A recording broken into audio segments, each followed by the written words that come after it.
Hi, I'm Hannah. I submitted my AP art portfolio almost a month back. I brought my camera to school today and I decided to do some observational life sketching. So here are my subjects.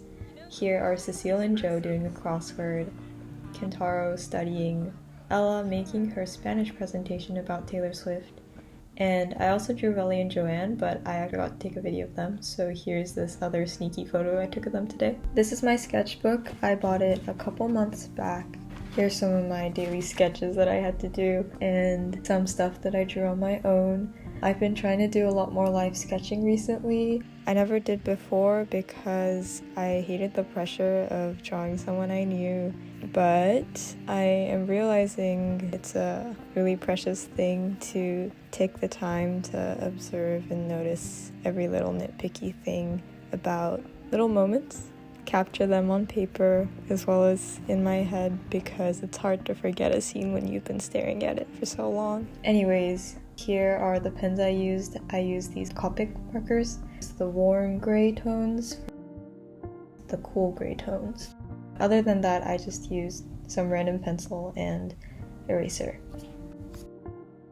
Step 1, find someone or something to draw. Consider people move and that can be annoying. Also, you'll be staring at them very intensely for a while, so make sure they don't think you're just creepy. I would usually start with big shapes. I like to draw a little oval for their face, and usually I keep it pretty geometric, and I just try to blur out all the details from my mind, and in this case outline where the head, the shoulders, the arms would go. Also, it helps to think about where the big shapes meet, so where their shoulders would touch, or where on their head do their shoulders sort of bulge out.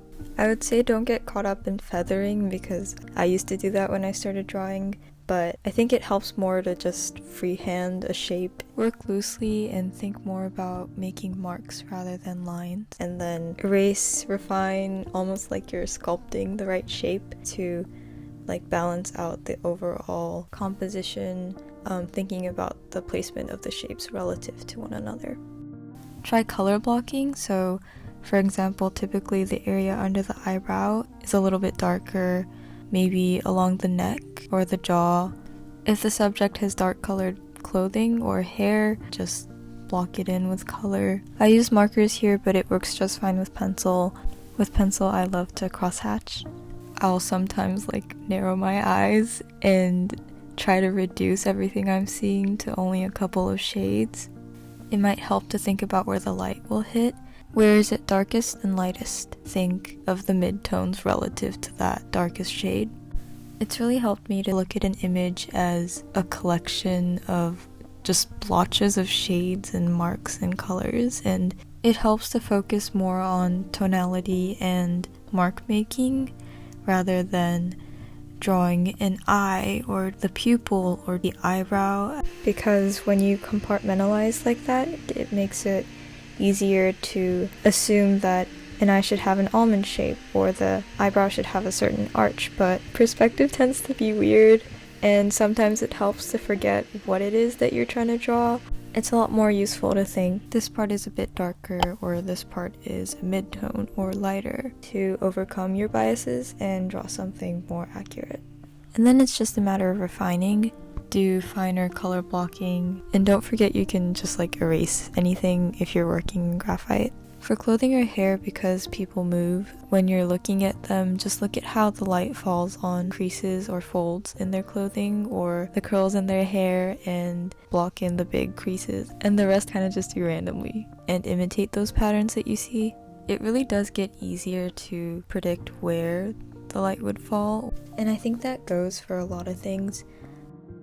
For example, people move their hands a lot, so I would roughly block in the shape of their hands, and when they go back into that same position, I would refine it. So yeah, here are my final sketches. I don't know who would watch this video other than my art teacher, but if you're one of my friends who always says that they can't draw when I tell them that drawing is fun, I made this video for you, so you have no excuses. Try some drawing, and I hope some of this helps.